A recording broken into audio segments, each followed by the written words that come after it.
आम्ही यापूर्वी ज्या लोकसभेच्या जागा लढवलेल्या आहेत त्या जागेवरील त्या लोकसभा मतदारसंघातल्या सर्व प्रमुख काही सगळ्यांनाच आम्ही बोलू शकलो नाही, पण काही लोकांना बोलवून त्या मतदारसंघाची चर्चा, सद्य परिस्थिती याचा आढावा घेण्याचं काम आज केलं.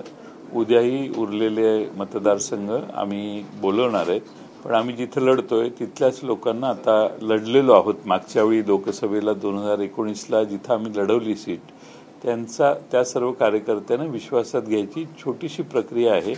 आणखीन बऱ्याच कार्यकर्त्यांना बोलवणं आवश्यक आहे, पण पहिला टप्पा म्हणून आम्ही प्राथमिक चर्चा करण्यासाठी, माहिती घेण्यासाठी आज बैठक केली आहे. उद्याही अशाच प्रकारची उरलेल्या लोकसभा मतदारसंघाची बैठक होईल. 18 जागा म्हणजे गेल्या वेळेस आपण लढवले होते 18 ते 20 जागा, म्हणजे यावेळेस राष्ट्रवादी किती जागांवर तयारी करते? नाही, तयारीचा प्रश्न पुढचा आहे. फक्त त्या मतदारसंघात काय परिस्थिती आहे आणि सद्यस्थितीत मध्ये झालेले पक्षांतर वगैरे याचा परिणाम त्या मतदारसंघात काय झालाय याची चर्चा आम्ही करतोय. तयारी किती ठिकाणी करायची, काय करायची हे पुढे ठरणार आहे. अजून आम्ही त्याच्या बाबतीत काही ठरवलेलं नाही.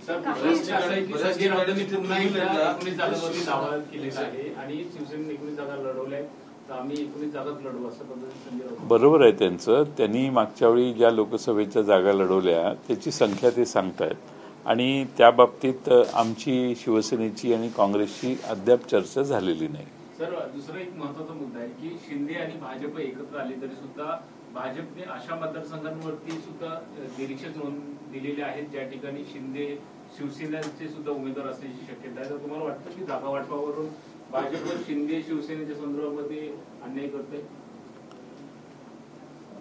त्यांचा तो अंतर्गत प्रश्न आहे, त्याच्यावर भाष्य करण्याची आवश्यकता नाही आहे. परंतु काही माहिती जी काही थोडी बहुत कळते त्यात अशी माहिती आहे की शिंदे गटाचे बरेच खासदार शिंदेंच्या तिकिटावर उभे राहू इच्छित नाहीत.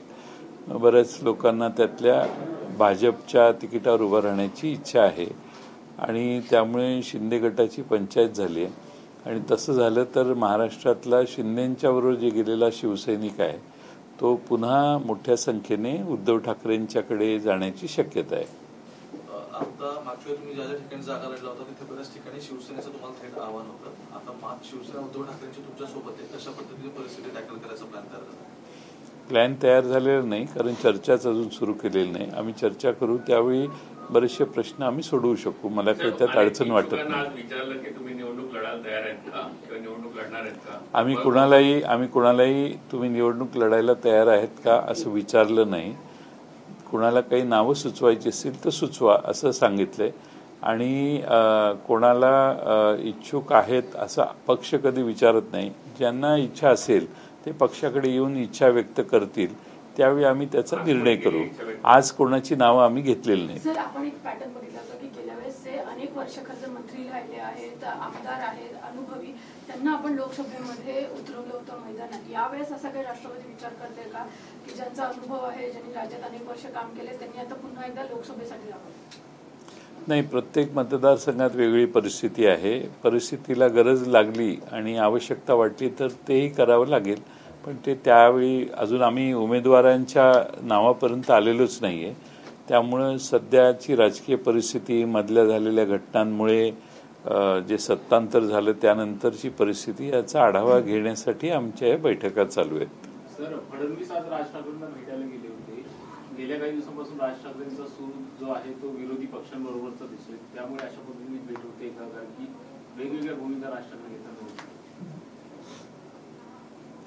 आता हा प्रश्न आपण फडणवीसांना विचारला तर जास्त बरं होईल. मला काहीच माहिती नाही की ते का गेले, त्यांना राज ठाकरेंच्या मदतीची आवश्यकता आहे किंवा त्यांना राज ठाकरेंच्या शिवाय आता जमणार नाही. हे सगळे जे प्रश्न आहेत ते फडणवीसच त्याचं उत्तर देतील. मला माहित नाही काही. सर, आपली महाविकास आघाडीची एक पहिली बैठक झाली, त्या पुढे ही बैठक कधी होणार आहे? कालची चर्चा होती, आपली समिती होणार आहे, तिन्ही पक्षांची 2-2 सदस्यांची, मग चर्चा होणार आहे. याबाबत पुढे कधीपर्यंत चित्र स्पष्ट? लवकरच होईल. आम्ही ठरवलेलं आहे तिन्ही पक्ष एकत्रित बसायचे मला वाटतं माझ्या माहितीनं सर्वच पक्ष चाचपणी करतायत. आमचे उरलेले 2 मित्रपक्ष जे आहेत तेही चाचपणी करतायत. त्यामुळं त्या चाचपण्या पूर्ण होतील एखाद्या आठवड्याभरात आणि लवकरात लवकर पुन्हा आम्ही एकत्रित बसायचा प्रयत्न करू. सर, हिंदी में पूछना चाहेंगे कि आज उद्धव ठाकरे कैंप ने जो बोला है कि बहुत सारे एमएलए और एमपी शिंदे कैंप के हमारे पास आने की संभावना है, उसको आप कैसे देखते हो? आपको ये सच लगता है कि ऐसा कुछ संभावना हो सकता है, पॉसिबल हो सकता है? मुझे मालूम नहीं है कि क्या उसकी बैकग्राउंड है.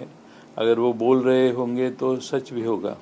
संजय राउत ने ट्वीट करके भी ये दावा किया है. संजय राउत की तो आप लोगों से बातचीत होती रही है, बहुत कई बार ऐसी इन्फॉर्मेशन वो करते हैं, बाद में सही साबित होती है. आपको लगता है इसमें सच्चाई है? 22 विधायक, कई सारे सांसद इस वक्त दोबारा ठाकरे ग्रुप के संपर्क में. नहीं, अभी किसी ने सवाल पूछा था कि शिंदे गट और भाजपा का जो अलायंस है उसके बारे में, तो मैंने कहा था कि कुछ शिंदे गट के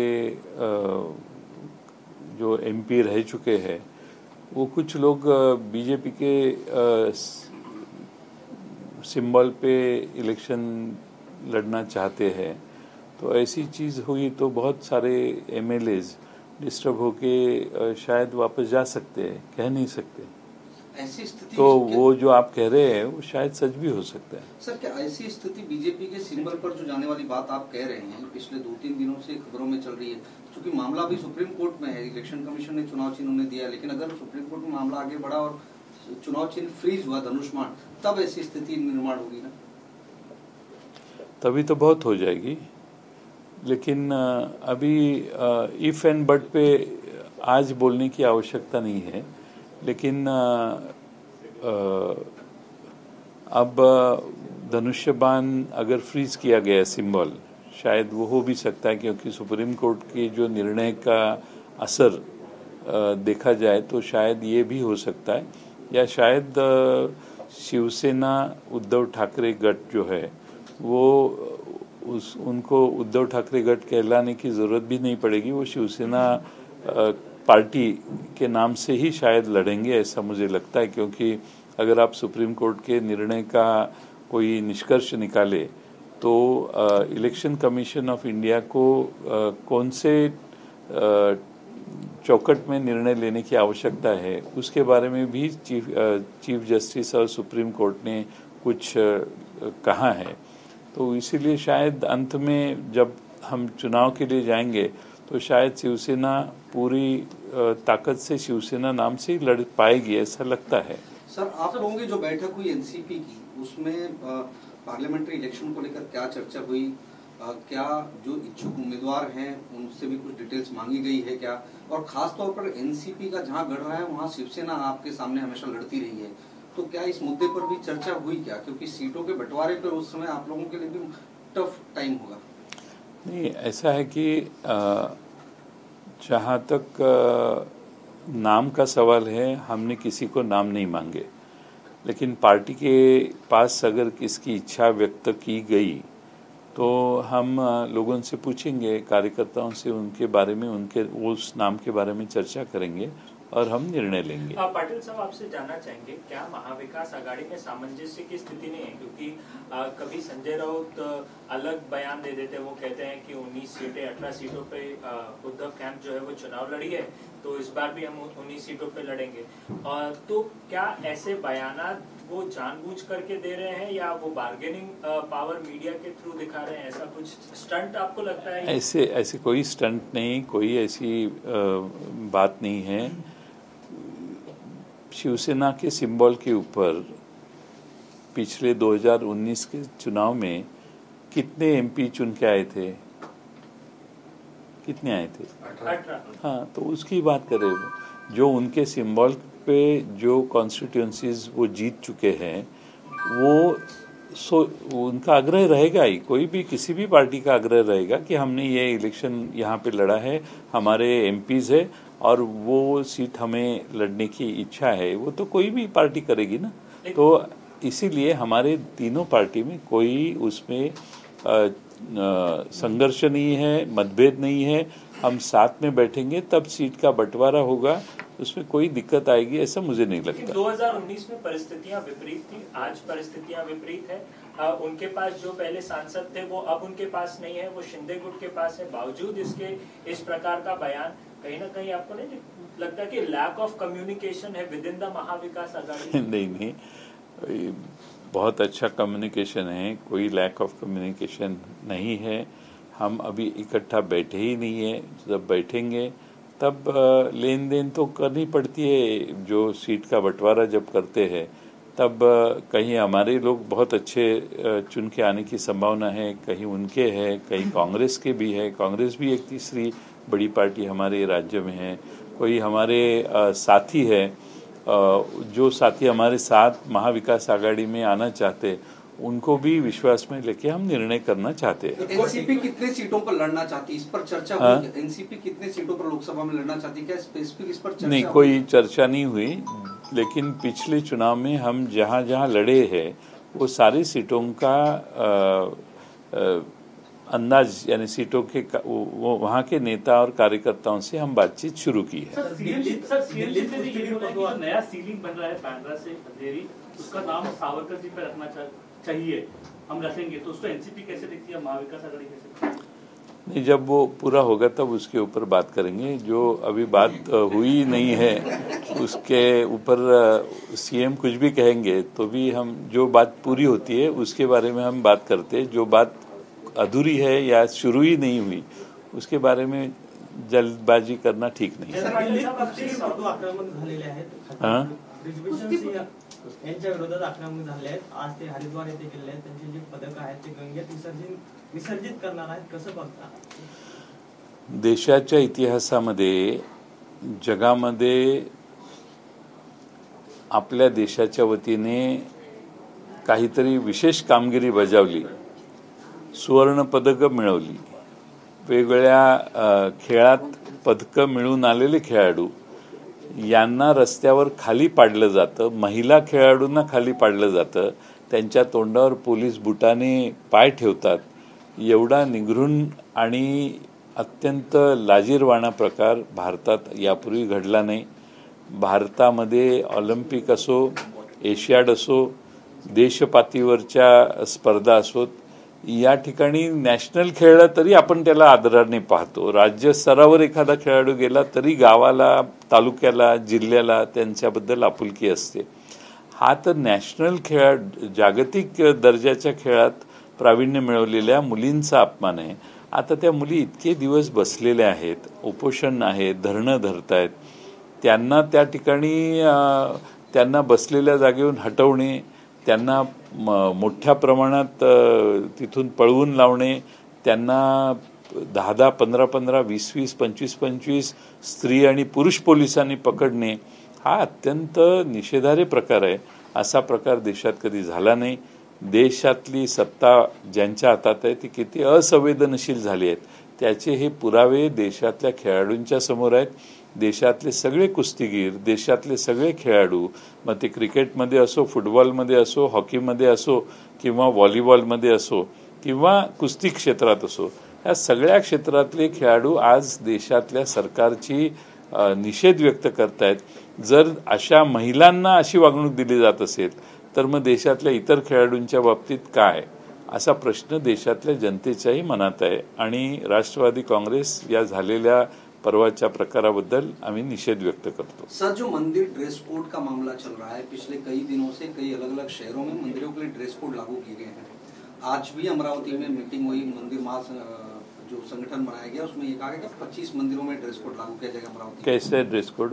मंदिरों में एंट्री करने के लिए सभ्य तरीके से कपड़े लोग पहन कर जाए, इस तरह का एक ड्रेस कोड अलग अलग शहरों के मंदिरों में लागू अलग अलग संगठन द्वारा, हिंदू संगठनों द्वारा किया जा रहा है। इसको किस तरह से देखते हैं? क्या ये, क्योंकि ऐसे संगठन है जो कहीं ना कहीं डायरेक्टली बीजेपी से ताल्लुक रखते हैं या उनको सपोर्ट करते हैं, उनकी विचारधारा, क्या ये ध्रुवीकरण की एक कोशिश है की जा रही है? शॉर्ट पैंट वगैरह, शॉर्ट पैंट या लड़कियों को लेकर के ड्रेस कोड लागू करना वाजिब लगता है आपको? एक प्रकार का ड्रेस कोड मंदिर जाने के लिए सब इस सलीके से कपड़े पहन कर जाए, ऐसा क्या? मैं अब तक बहुत आपके सवालों का जवाब दे चुका हूँ। ये सवाल का मैं अलग से जवाब दूंगा। आज जो मैंने कहा है इसके ऊपर मेरा ये सवाल का जवाब छा जाएगा। और अब तक जो बात आपसे हुई है वो उसके ऊपर अन्याय होगा। अंतिम सवाल ले लीजिए। आज छगन भुजबल साहब ने सावित्रीबाई फुले और उनसे जुड़े इतिहास को लेकर के छेड़छाड़ का जिक्र किया। एक सवाल इसी से जुड़ा हुआ है, दिल्ली यूनिवर्सिटी में अब छात्रों को सावरकर का इतिहास, वीर सावरकर का इतिहास महात्मा गांधी के पहले पढ़ाया जाएगा। वो चैप्टर इंक्लूड किया गया है, बाकायदा एक चैप्टर। आप कैसे देखते हैं? कुछ दिनों के पहले महाराष्ट्र सदन जो दिल्ली में है, जो भुजबल साहब के निगरानी में तैयार हुआ, वहाँ पुण्यश्लोक अहिल्या देवी होळकर और सावित्री देवी फुले, ये दोनों की वहाँ पे छोटे बस स्टैचू लगाए गए थे। सावरकर जी का सम्मान करने के लिए सरकार कुछ भी कार्यक्रम करे, हमें उसके ऊपर कुछ कहना नहीं है। लेकिन जो दोनों स्टैचू बाजू में थे, वो स्टेयरकेस के दोनों बाजू में, उनको हटाने की जरूरत ये सरकार ने की है, क्योंकि इनको ये जो महान हमारी महाराष्ट्र से आगे आए हुए दोनों महिला है, जो महाराष्ट्र को या पूरे देश उनको मानती है, उनके कार्य को मानती है, उनके स्टैचू दूर करके सावरकर का सम्मान करने की कोशिश जो सरकार ने की है, इससे ये दोनों स्टैचू दूर करने के बारे में महाराष्ट्र के जनता को बहुत बड़ा दुख हुआ है। राष्ट्रवादी ने इसका बहुत गंभीरता से उसके ऊपर आक्षेप लिया है। अभी आज की बात है कि दो पोस्ट है, दो वर्तमान पत्र जो है, यानी दो वेबसाइट्स है, उसके ऊपर सावित्री देवी फुले इन्होंने जो स्कूल्स चालू किए थे उसके बारे में बहुत गंभीर और आक्षेपार्ह टिप्पणी की गई है।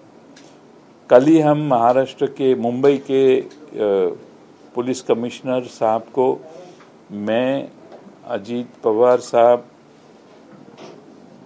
भुजबल साहब, तटकरे जी, हम सारे मिलके उनको जाके मिलके हमारी तकरार दर्ज करने वाले हैं।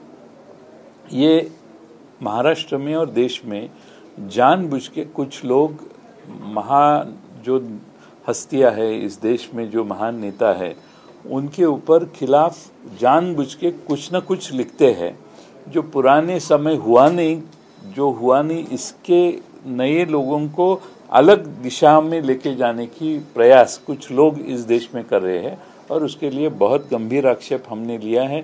कल हम जाके सीपी मुंबई को भी मिलने वाले हैं, और ये मैं इसलिए बता रहा हूँ कि अभी देश में इतिहास बदलने की कोशिश कुछ लोग कर रहे हैं, और ये गंभीर है। सर, संजय राउत ने कहा था कि चुनाव के समय लोगों को थोड़ा थोड़ा सैक्रिफाइस करना पड़ेगा। क्या एनसीपी किसी तरह के सैक्रिफाइस करने के लिए रेडी है, किसी तरह का सैक्रिफाइस करने के लिए सीट शेयरिंग को लेकर?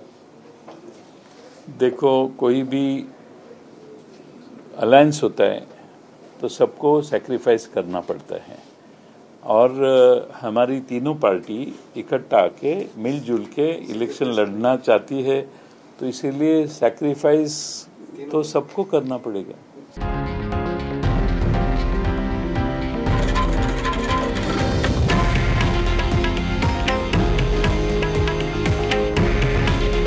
हे आहे देशातील नंबर 1 न्यूज नेटवर्क, आणि आपण पाहत आहात TV9 मराठी। काळजी तुमची, हित महाराष्ट्राचं।